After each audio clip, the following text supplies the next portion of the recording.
आज के समय में जब दुनिया स्वार्थी हो गई है, लोग सिर्फ अपने बारे में सोचते थे। एक युवा जो पूरे अपने गांव, अपने समाज के बारे में सोच रहा था, जो अपने गांव के विकास के बारे में सोच रहा था, जो इस सरकार से सिस्टम के खिलाफ लड़ाई लड़ रहा था, साफ तौर पे कहें तो उस युवा की हत्या कर दी जाती है।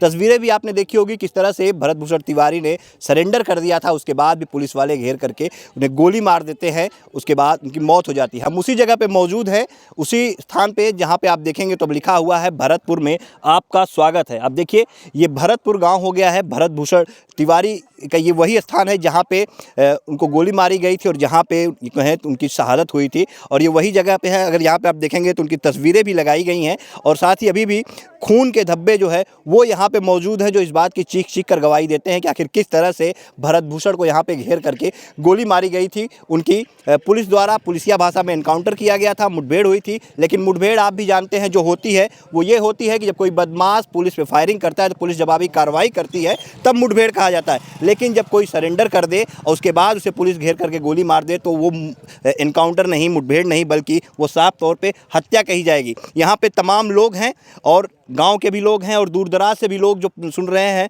वो यहाँ पे पहुँच रहे हैं। सब लोग हैं। हम सबसे पहले बात करेंगे। सबसे पहले भैया क्या नाम है आपका? सर मेरा नाम भाई मनोज कुमार सिंह, मुखिया, ग्राम पंचायत सिरपाल बसंत, गरखा विधानसभा, सारण जिला। अच्छा, आज आप भी यहाँ पे आए सुनने के बाद किस तरह से यहाँ पे घटना हुई? पहली बार आप आए यहाँ पे? जी फर्स्ट टाइम आया हूँ। क्या कुछ देखा आपने? कैसे परिवार से मुलाकात हुई? सर हम क्या बोलें, जितना भी वर्णन किया जाए ना कम है। यहाँ पर जो हुआ ना, मतलब उस चीज़ को जो है ना, मतलब कि ये जो है ना सहन नहीं हो रहा है कि ऐसा क्यों हुआ। यहाँ पर क्या नहीं देखने को मिल रहा है। यहाँ पर जिस गरीब के लिए, जिस परिवार के लिए, जिस समाज के लिए, जिस घर के लिए उन्होंने आवाज़ उठाया, उन्हीं का आवाज़ बंद कर दिया गया। यही हमारा सरकार का अब यही उसूल रह गया है। हमारे माननीय मुख्यमंत्री जी कहते हैं कि बिहार में काउंटर कर दो। अरे काउंटर कैसे कर दीजिएगा? अपराधी को भी काउंटर करने का रूल नहीं है। जो आदमी समाज सेवी है, जो आदमी समाज के अंदर निरंतर प्रयास कर रहा है, एसडीएम से लेकर डीएम से लेकर सब जगह विभागीय सब जगह मिले हैं। जवनिया गांव बाढ़ में पीड़ित बहने के बाद उन्होंने इस गांव के लिए सभी गरीब को 3-3 डिसमिल ज़मीन मिला, और 3 डिसमिल ज़मीन मिलने के वजह से उन्होंने कहा कि आपने गड्ढा से लाकर गड्ढा में फेंक दिया, आप क्या ये सही है? तो इसका जवाब कुछ नहीं मिला। किसी भी कार्यालय से कोई भी जो है ना विश्वसनीय जवाब नहीं मिला। तो उन्होंने साफ कहा कि जब गरीब बाढ़ में दह गए तो ये भी तो फिर बाढ़ आने वाला है, फिर तो दह जाएंगे। तो आप लोग आखिर आज नहीं करेंगे, बाढ़ आने के बाद करके क्या कीजिएगा? फिर गरीब आएंगे, फिर गरीब दह के निकल जाएंगे। तो हम ये बात कहेंगे कि भरत तिवारी जी जो भी काम किए हैं, उनके एक एक रोम में जो है ना, यहाँ गांव के लेके जिला तक जो है लोग जानते हैं कि भरत तिवारी एक सामाजिक व्यक्ति थे। वो अपराधी तत्व के व्यक्ति से किसी से उनका संपर्क भी नहीं था, न उनके ऊपर कोई एफआईआर था, न ऐसा कोई बात था। उन्होंने हथियार हाथ में लिया, ये मानते हैं गलत है, ये सिस्टम के खिलाफ है।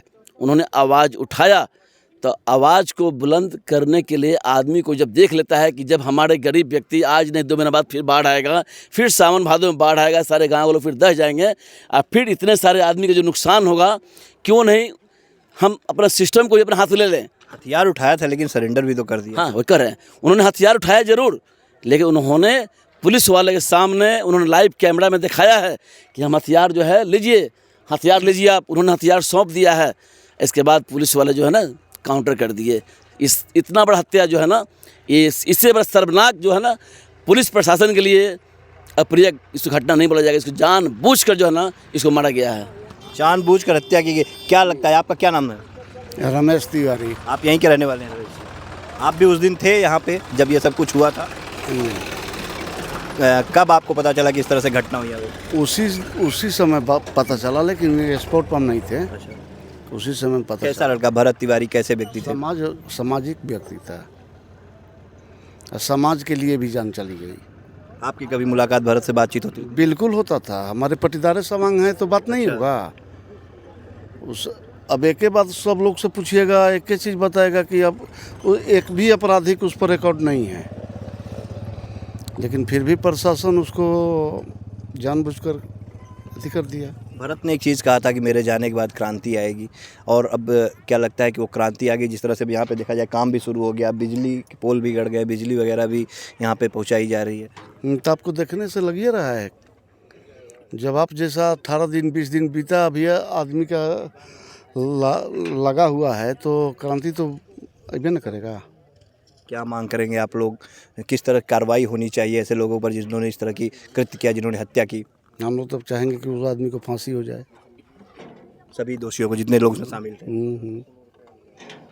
अब बता रहे थे कोई एसटीएफ वाले भी मंगाए गए थे यहाँ पे सिर्फ भरत तिवारी के एनकाउंटर के। एसटीएफ के द्वारा उसका हत्या किया गया, और यही वो जगह है जहाँ पे घेर करके मारा गया। देखिए, तो यहाँ पे यही वो जगह है जहाँ पे भरत तिवारी की पुलिस जो मुठभेड़ बता रही है, जहाँ पे उनको गोली मारी गई थी, जहाँ पे उनकी मौत हुई थी।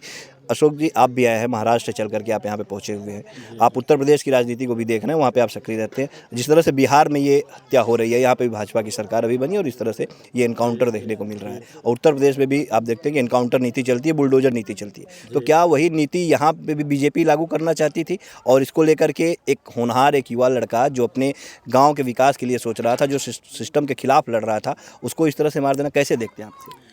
जी, मैं अभी परिवार से मिला, इनके परिवार उनके पिताजी से मिला जिनकी हत्या हुई है। मैं इनकाउंटर नहीं, उसको हत्या समझता हूँ। और गांव वालों के सामने आपने देखा, मैं बहुत सारे लोगों से पूछा कि एक्चुअल मामला क्या था, तो सब लोगों ने यही बताया कि कुछ मामला नहीं था, उसके ऊपर कोई आपराधिक रिकॉर्ड नहीं था, कोई एफआईआर नहीं थी, न किसी से कोई दुश्मनी थी। वो गरीबों के लिए लड़ाई लड़ता था, और लड़ता था शासन प्रशासन से लड़ता था। डीएम के पास बैठता था, एसडीएम के पास बैठता था, कभी भी एसपी के पास बैठ जाता था कि न्याय दिलाने के लिए। जो आपने सुना अभी गाँव में, हमने भी बिल्कुल वही तहकीकात किया कि अगर उसके पास कोई सबूत ही नहीं था, मतलब कोई एफआईआर ही नहीं था और कोई आपराधिक सबूत नहीं था, तो हथियार उठा लिया था, तो हथियार उसने सरेंडर कर दिया था। जब हथियार सरेंडर कर दिया था तो उसका इनकाउंटर नहीं होना चाहिए था। इसको इनकाउंटर नहीं, उसको हत्या कहते हैं, क्योंकि बाइलाज है, भारतीय संविधान जो बना हुआ है, अगर आप किसी को आप अरेस्ट करते हैं तो उसको न्यायालय पे सुपुर्द करते हैं, उसके बाद जो न्यायालय का काम जो करना हो करेगा। मुझे ऐसा लग रहा है कि ऐसे इस व्यक्ति को, जो आदमी सामाजिक था, जो समाज के लिए मरता था, जो समाज के लिए क्रांति लाना चाहता था, जो समाज सुधारक था, उसके खिलाफ सारी सरकार लग गई। यानी भारतीय जनता पार्टी इतनी निष्क्रिय हो गई है कि भारतीय जनता पार्टी की सरकार जैसे बिहार में बनी तो ऐसे लोगों को जो सामाजिक है उनको ढूंढ के उनका इनकाउंटर कर दिया जाए, बुलडोजर चला दिया जाए। क्या यही काम है? तो भारतीय संविधान का मतलब क्या? फिर बाबा साहब आम्बेडकर ने भी भारतीय संविधान की रचना ही क्यों की? नहीं करनी चाहिए थी रचना। फिर जब कोर्ट कचहरी को आप नहीं मानते, किसी को नहीं मानते, अपने आप डिसीजन ले रहे हो, तो ये गलत है। भरत तिवारी के साथ अन्याय हुआ है, उनकी हत्या हुई है, जो मैं देख रहा हूँ। जिस जगह पे मैं खड़ा हूँ, यहाँ पे जो लोग हमें बता रहे हैं, यहाँ पे गरीब लोग हैं, उसकी हत्या के बाद सारी चीज़ें चालू हो जाती है, लाइट की व्यवस्था हो जाती है, बनने लगते हैं, घर बनने लगते हैं, सारी चीज़ें हो जाती हैं। क्या इसका मतलब उसका इनकाउंटर करना जरूरी था? उसके इनकाउंटर के बाद होता था, वो तो सरेंडर कर दिया, तो अरेस्ट करके उसको हवाले करते कोर्ट के, कोर्ट डिसीजन लेता। अरे इतना बड़ा अपराधी जो देश के ऊपर अत्याचार किया था, कसाब, उसको भी उसने सरेंडर किया, तो उसको अरेस्ट करके उसको जेल के अंदर डाल दिया, 2 साल बाद उसकी सजा मिली। तो अपराधी ही नहीं था भरत तिवारी। तो भरत तिवारी का नाम सम्मान से लिया जाएगा। यहाँ के गांव वालों से जिसे मिला, मैंने सोशल मीडिया पे भी देखा, वो सम्मानित व्यक्ति था। उसका इनकाउंटर करना इनके लिए जघन्य अपराध है। जिन्होंने जिस तरह से किया है, जघन्य अपराध किया है। पुलिस प्रशासन के जितने लोग थे, 50 से 60 थे, 40 थे, जो हमने सुना, मैंने सुना कि यहाँ पे फिर ये भी आई थी, पीछे आई थी, वहाँ पे एसटीएफ भी आई थी। तो एसटीएफ आई थी, तो जितने भी लोग शामिल थे सबके ऊपर एफआईआर होना चाहिए, इन्वेस्टिगेशन होना चाहिए कि किसके बहकावे पे, किसके कहने पे उनके हथियार उठे और उसका इनकाउंटर। एक आदमी को मारने के लिए 50 से ज़्यादा पुलिस आ जाती है, एसटीएफ आ जाती है। तो ये बिल्कुल डरने वाली बात है कि देश, हम गुलाम थे तो गुलाम वापस गुलाम हो जाएंगे। इस तरह से कोई आवाज़ नहीं उठा सकता, क्या कोई सामाजिक आदमी बन ही नहीं सकता? तो डर लगता है इन सब चीज़ों से। तो भारतीय जनता पार्टी अगर सरकार नहीं चल पाती है तो बिहार की सरकार को किसी और के हवाले कर दे। ये भारतीय जनता पार्टी की बस की बात नहीं है। सरकार चलाना, लोगों को बचाना, लोगों को सुरक्षित रखना, लोगों की सुरक्षा करना, ये अच्छे लोगों का काम, सामाजिक लोगों का काम है। तो भारतीय जनता पार्टी के हिसाब से सरकार नहीं वो चला पा रहे हैं।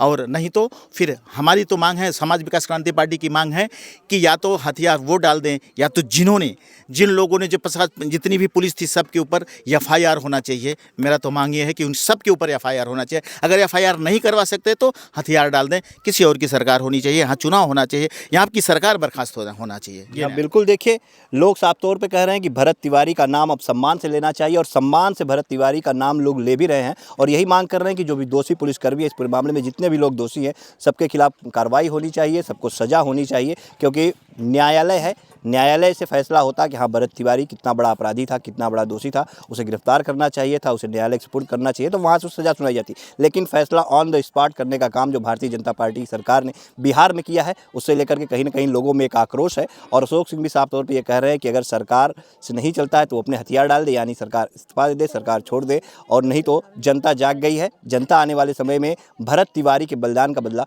जरूर लेगी।